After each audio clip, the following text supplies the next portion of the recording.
Hello guys, welcome back to study. This is Dheeraj Kumar. अभी हम लोग जानने वाले हैं बहुत ही इंपॉर्टेंट सी बात। देखो, आपके एग्जाम में ऑलमोस्ट रह गई है अब 1 महीने। बोलोगे 1 महीने? आप बोलेगे हाँ जी 1 महीने। सिर्फ और सिर्फ 1 महीने आपके कोस्ट गार्ड के एग्जाम में रह गए, ठीक है। हालांकि जो मैंने वेबसाइट ओपन कर रखा है ये कोस्ट गार्ड का है, जो कि अभी अंडर मेंटेनेंस है, तो इससे कोई लफड़ा नहीं है।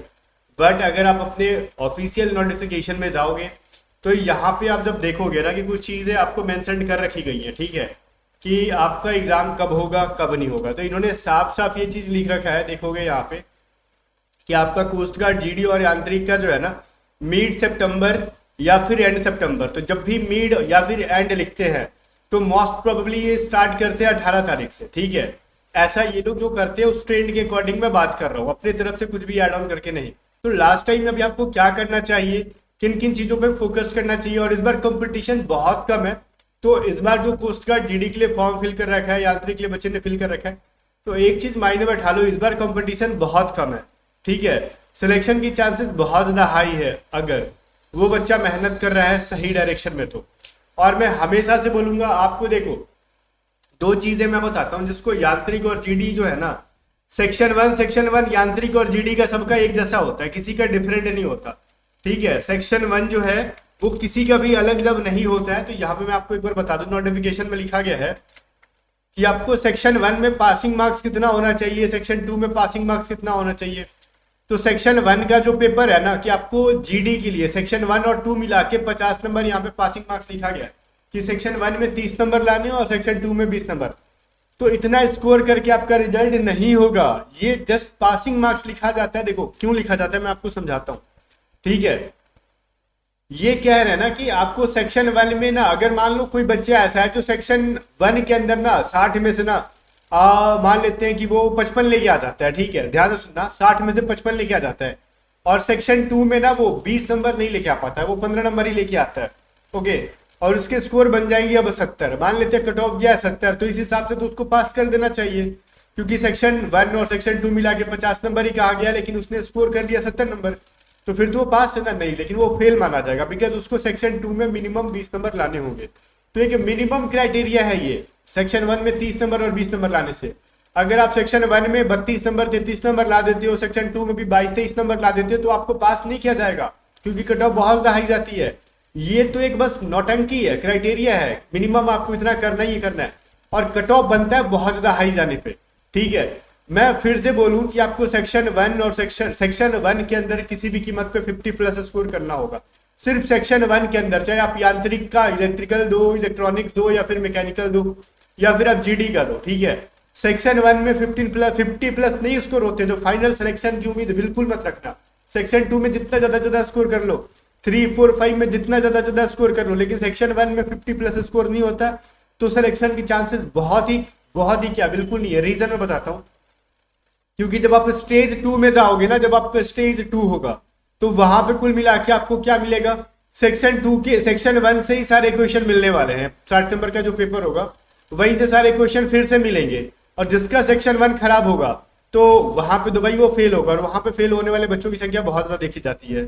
इसलिए हमेशा कोशिश करो जहां से भी मॉक टेस्ट लगा रहे हो, सेक्शन वन में ज्यादा स्कोर करें, चाहे आपने जीडी से भरा हो या फिर यांत्रिक से भरा हो, ओके। अब देखो, सेक्शन वन की अगर प्रिपरेशन करना चाहते हो ना, तो लास्ट टाइम में बेटर प्रिपरेशन हो जाएंगी आपकी। और एक ऑफर के बारे में बता दूं, अभी आपको एक ऑफर मैं बता रहा हूँ, अभी हमारे A to Z study app के ऊपर कोई भी बैच ले लो आप, चाहे कोस्ट गार्ड की, एयरफोर्स की, उसमें कोड यूज करना। मैं आपको कोड के बारे में बताता हूँ। कोड है आपका 15 ऑफ, ठीक है, 15 ऑफ जो ये कोड है, इस पे आपको कोई भी बैचेस लोगे ना, उस पर 15% का डिस्काउंट मिल जाएगा। तो ये जो कोड है ये आपके लिए बहुत ही हेल्पफुल होगा। 15 ऑफ का ऑटोमेटिकली आपको दिख जाएगा, कोई भी बैच ओपन करोगे वहां पे 15 ऑफ का येलो कलर का एक कोड दिखेगा, ठीक है। उसको टच करोगे ना तो वहां पे 15% डिस्काउंट मिल जाएगी। जैसे इस बैच की दाम है 615, तो इसमें भी ऑलमोस्ट आपका कितना 523 रुपए की ये बैच बन जाएगी। मतलब दिख रहा है आपको, बहुत ज्यादा हेल्पफुल होगा ये। चाहे आप कोस्ट गार्ड का बैच लो, एयरफोर्स का लो, नेवी का लो, जीडी का लो, किसी का भी लो, आपको ना 15% डिस्काउंट अभी मिलेगा। कब से कब तक? तो ये चीज है गाइज, आपको 13 अगस्त से लेके कुल मिला के 15 अगस्त तक ये जो चीज है ना आपके लिए वैलिड है, ठीक है। तो इसके बाद अगर आप लेना चाहोगे तो ये ऑफर खत्म हो जाएगा, तो इसका फायदा उठा सकते हो इस बैच के अंदर स्पेशली। और इस बैच के अंदर क्या क्या चीजें मिलेंगी, सेक्शन 1 की कंप्लीट प्रिपरेशन हो जाएगी आपकी। सेक्शन 1 में जो जो चीजें आती हैं, math, English, reasoning, science, GK, ठीक है, वो सभी चीजें सेक्शन 1 और सेक्शन 2 की जो है ना आपको टेस्ट मिल जाती है। जीडी के लिए, यांत्रिक के लिए सेक्शन 1 की टेस्ट मिल जाती है, और हमारे जितने भी पेड पीडीएफ आते हैं वो इस बैच के अंदर आ जाते हैं। तो इस बैच को बिल्कुल भी गवाओ मत। लास्ट टाइम में ये देखो, आपको बहुत सस्ता सस्ता बैच बहुत जगह मिलेगा, बट मैं ये चीज गारंटी देता हूं कि जब आप मेडिकल के लिए जाओगे, स्टेज 2 के लिए जाओगे, ठीक है, वहां पे मैक्सिमम स्टूडेंट ना A to Z स्टडी के दिखते हैं, और आपका स्कोर जब कम रहेगा और आपके दिल में जो डर बना रहेगा ना कि हमारा फाइनल होगा कि नहीं होगा, वहीं पे A to Z स्टडी वाले जब बैठे होंगे ना बच्चे, वो अपना स्कोर बता रहे होंगे बहुत ज्यादा कट ऑफ से, तो आपको लगेगा कि हाँ सिलेक्शन इन्हीं का होगा। और सबसे पूछ लेना कि सेक्शन 1 में सबने फोड़ फोड़ के स्कोर कर रखा होगा, क्योंकि पिछली बार भी मेडिकल में बच्चे जब गए थे ना, तो वहां पे मैक्सिमम मेडिकल तक पहुंचने वाले बच्चे थे हमारे A to Z स्टडी वाले, क्योंकि सेक्शन 1 में इतना अच्छा करवा देते हो अपने बैच के अंदर। रिकॉर्डेड बैचेस होती है, उनको जब मन जितनी बार उतनी बार पढ़ते हैं, ठीक है, वो क्या होता है सेक्शन 2 में भी फोड़ देते हैं एकदम जाके। तो ये चीजें बहुत ज्यादा हेल्पफुल होती है सेक्शन 1 की प्रिपरेशन। सॉरी, सेक्शन 1 वाला होता है जो स्टेज 2 में जाके फोड़ देते हैं। स्टेज 2 के अंदर जो सेक्शन 1 का एग्जाम होता है उसमें भी फोड़ देते हैं। वैसे आप डिस्क्रिप्शन में A to Z study app का लिंक दे रखा गया, अगर आपको बैचेस ज्वाइन करनी है और कुछ ऐप यूज करने नहीं आ रहा है, हमें व्हाट्सअप करके पूछ सकते हो, हमारी टीम मेंबर आपकी कंप्लीट मदद करेगी 7279047787 पे। अब हम लोग आ जाते हैं अपने एग्जाम के ऊपर। देखो, आपका जो एग्जाम होगा ना, मैं एक बार आपके सिलेबस के ऊपर आ जाता हूं। आपको क्या देना है, यांत्रिक हो चाहे जीडी हो, दोनों का सेक्शन 1 देना है, जिसमें से मैथ 20 नंबर होगा, और ये मैथ कौन सा होगा अभी भी पता होना चाहिए आपका। टेक्निकल नहीं होता है, नॉन टेक होता है, जो कि 10th लेवल तक का।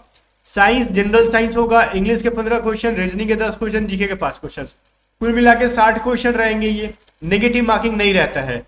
और चाहे आप जीडी दे रहे हो ना, तो सेक्शन 1 और सेक्शन 2 आपको एक ही दिन देना है, एक ही टाइम देना है। एक जब सेक्शन 1 खत्म हो जाएगा, तुरंत आपका सेक्शन 2 स्टार्ट होगा, बिना लैपटॉप से, सॉरी बिना कंप्यूटर से हटाए आपको सेक्शन 2 भी, मतलब पूरा 60 नंबर प्लस 50 नंबर 110 नंबर का पेपर आपको एक ही दिन एक ही टाइम देना होगा। चाहे आप यांत्रिक भरे हो तो सेक्शन 1 और सेक्शन 3, या फिर किसी का सेक्शन 1 सेक्शन 4, या फिर किसी का कॉम्बिनेशन सेक्शन 1 के साथ 5 होगा, जैसे इलेक्ट्रिकल, इलेक्ट्रॉनिक्स और मैकेनिकल है तो अपना अलग अलग सेक्शन है। वो सारा आपका 110 नंबर का पेपर एक ही दिन होगा। तो ऐसा बिल्कुल मत सोचना कि अलग अलग प्रिपरेशन कर लेते हैं, अभी सेक्शन 1 और सेक्शन 1 देके आएंगे तो सेक्शन 2, ऐसा नहीं होता।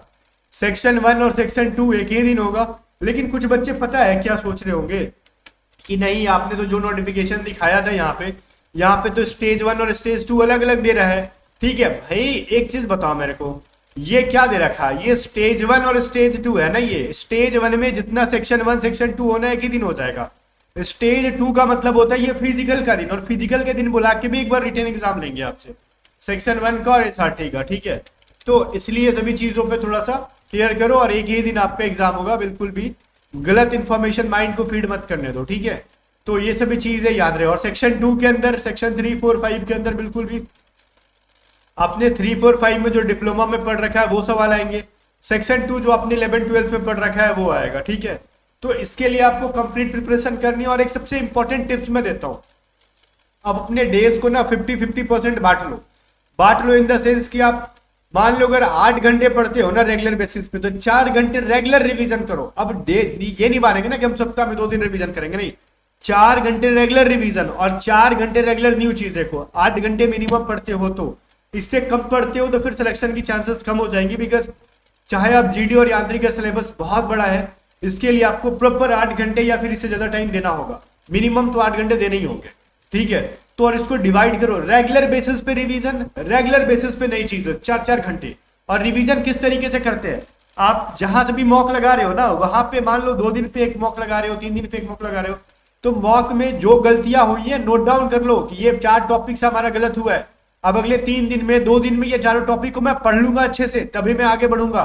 तो रिवीजन में वो पढ़ी हुई चीजें जो गलती हो रही है उनको रिवाइज करो और तब जाके आगे बढ़ो। अगर ये स्ट्रेटजी फॉलो नहीं करोगे तो कोई फायदा नहीं है प्रिपरेशन का। ठीक है, आप मतलब कहते ना कि आंख बंद करके प्रिपरेशन कर रहे हो तो सिलेक्शन की चांसेस कम हो जाती हैं। अगर प्रॉपर तरीके से बेस्ट स्ट्रेटजी के साथ प्रिपरेशन होगी, सिलेक्शन की चांसेस बहुत ज्यादा नहीं हो जाती है, बल्कि सिलेक्शन हो ही जाएगा आपका, अगर आप फिजिकल मेडिकल क्लियर कर पाते हो तो। इन सब चीजों के लिए रेडी रहो गाइस। बाकी मैं ये नहीं कहूंगा कि ये टॉपिक इंपॉर्टेंट है यही पढ़ो उसको छोड़ दो, नहीं। एग्जाम देखो आज के टाइम पे इतना स्मार्ट अप्रोच होना चाहिए आपकी एग्जाम की प्रिपरेशन में ना, कि टॉपिक्स छोड़ने की और पकड़ने की बात ही नहीं होनी चाहिए कि लास्ट टाइम में हम 10 दिन से तैयारी कर रहे हैं, 5 दिन से कर रहे हैं। 10 दिन 5 दिन से तैयारी करने वाले की सिलेक्शन नहीं होती है, ठीक है। पहले से पढ़े हो तो रिवीजन कर लो, ठीक है, ताकि सिलेक्शन की चांसेस बहुत ज्यादा हाई हो जाए। और रेगुलर बेसिस पे इक्वली टाइम दो अब रिवीजन पे और नई चीजों पे। रिवीजन कम होगा तो सिलेक्शन की चांस तो ऐसे ही खत्म हो जाता है। नई नई चीजों को पढ़ने से थोड़ी सिलेक्शन होता है, रिवीजन प्रॉपर होनी चाहिए। और आपको मैं फिर से बोल दूं, सितंबर में आपका एग्जाम है, जान लगा दो, अब हाथ से जाने मत देना। बाकी गाइस मिलते हैं नेक्स्ट वीडियो में, तब तक के लिए बाय बाय। वीडियो को लाइक करके शेयर कर दो। और इस बैच पे 15% का ऑफ चल रहा है सारी बैचेस पे टू स्टडी ऐप पे, तो डिस्क्रिप्शन में आपका लिंक है, डाउनलोड करो और बैचेस को ज्वाइन करो। बाकी मिलते हैं नेक्स्ट वीडियो में, तब तक के लिए बाय बाय।